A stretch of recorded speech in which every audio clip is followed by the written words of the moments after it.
Master Surya Sen को 1934 में जब फांसी दी गई तब उन्होंने अपने साथियों को एक पत्र लिखा और पत्र में एक ही शब्द की गूंज थी और वो शब्द था वंदे मातरम।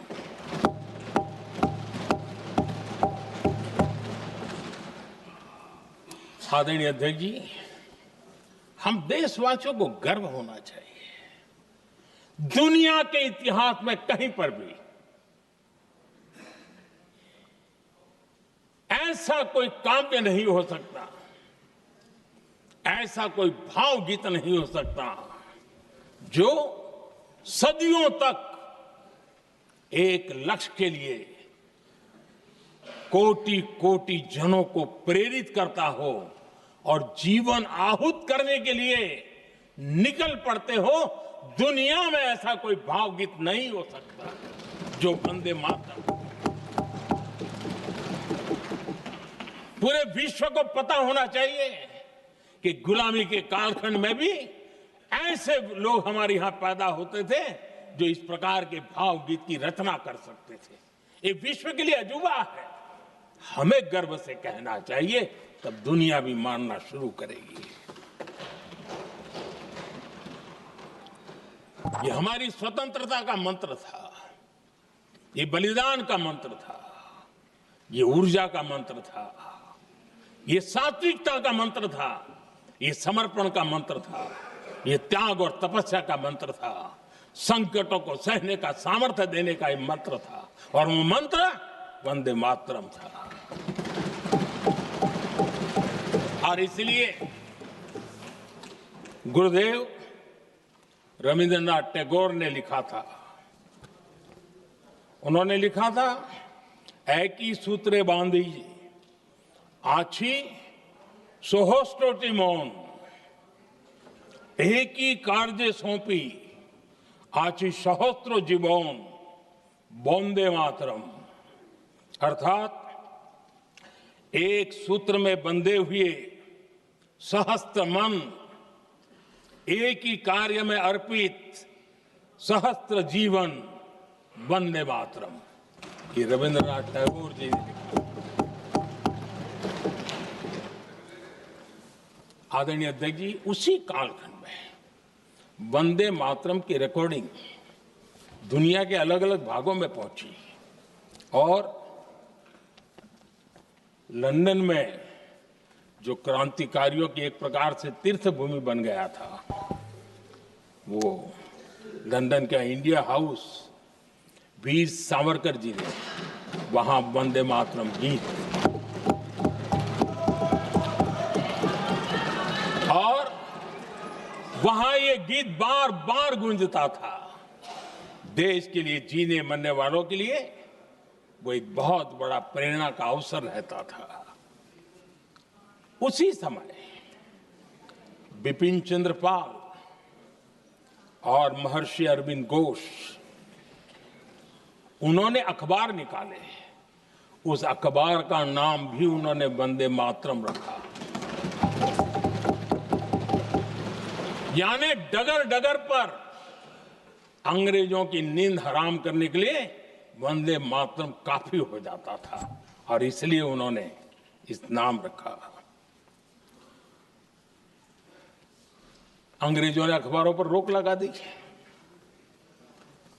तो मैडम भिकाजी कामा ने पेरिस में एक अखबार निकाला और उसका नाम उन्होंने वंदे मातरम रखा।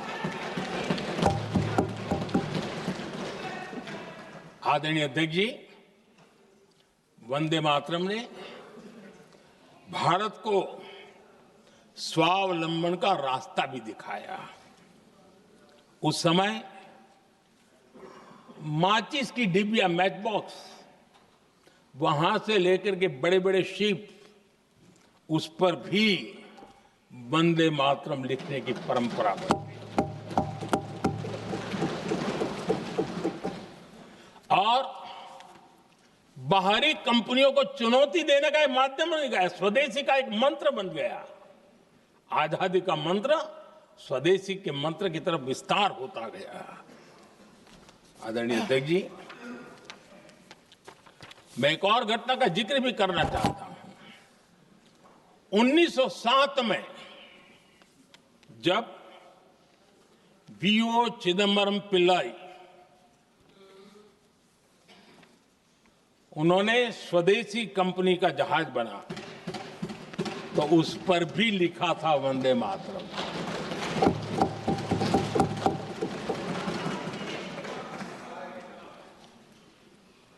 राष्ट्र कवि सुब्रमण्य भारती ने वंदे मातरम को तमिल में अनुवाद किया, स्तुति गीत लिखे। उनके कई तमिल देशभक्ति गीतों में वंदे मातरम की श्रद्धा साफ साफ नजर आती है। शायद सभी लोगों को, हो सकता है तमिलनाडु के लोगों को पता हो, लेकिन सभी लोगों को यह बात का पता न हो कि भारत का ध्वज गीत वी सुब्रमण्यम भारती ने ही लिखा था। उस ध्वज गीत का वर्णन जिस पर वंदे मातरम लिखा हुआ था, तमिल में इस ध्वज गीत का शीर्षक था ताइन माणी कोड़ी पारीर, तालंदु पणिंदु पुलहिंद्रु वारीर।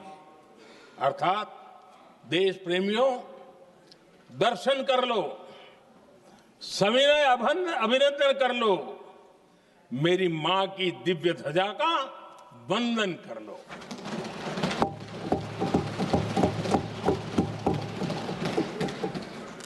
आदरणीय अध्यक्ष महोदय, मैं आज इस सदन में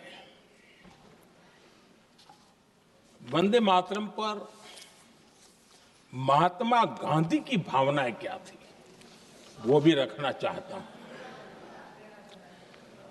दक्षिण अफ्रीका से प्रकाशित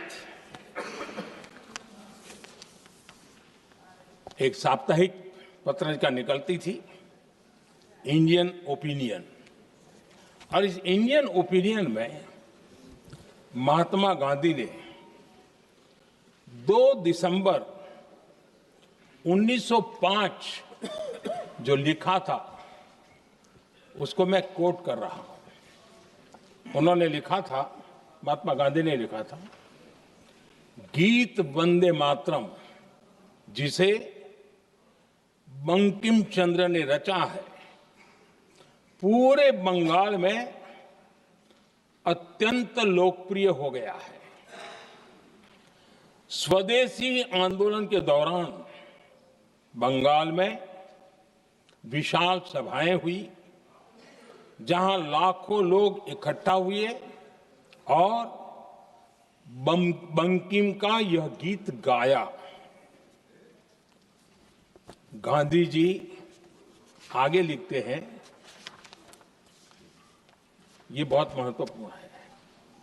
वो लिखते हैं, ये 1905 की बात है। उन्होंने लिखा, यह गीत इतना लोकप्रिय हो गया है जैसे ये हमारा नेशनल एंथम बन गया है।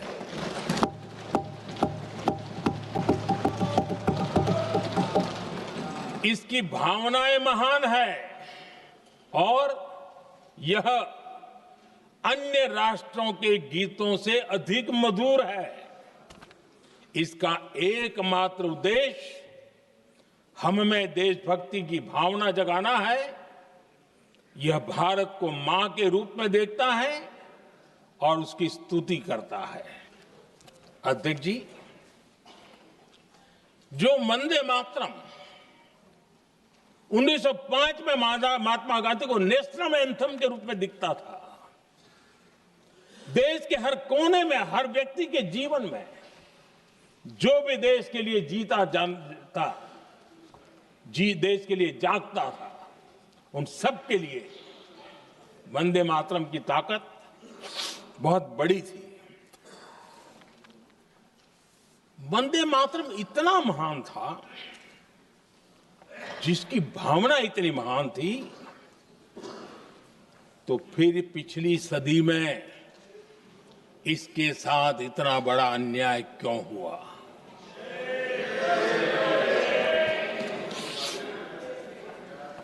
वंदे मातरम के साथ विश्वासघात क्यों हुआ?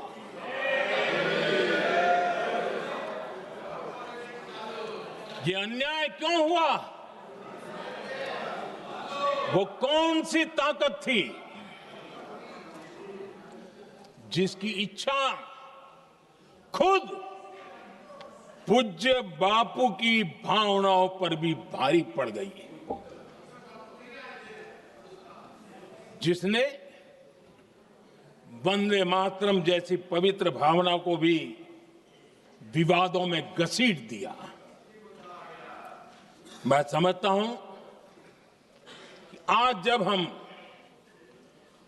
वंदे मातरम के 150 वर्ष का पर्व मना रहे हैं, चर्चा कर रहे हैं, तो हमें उन परिस्थितियों को भी हमारी नई पीढ़ियों को जरूर बताना हमारा दायित्व है, जिससे के वजह से वंदे मातरम के साथ विश्वासघात किया गया। वंदे मातरम के प्रति मुस्लिम लीग की विरोध की राजनीति तेज होती जा रही थी।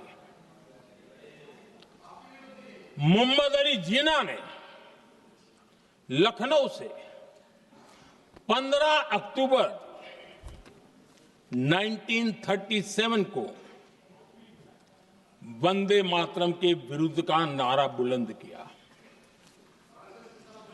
फिर कांग्रेस के तत्कालीन अध्यक्ष जवाहरलाल नेहरू को अपना सिंहासन डोलता दिखा।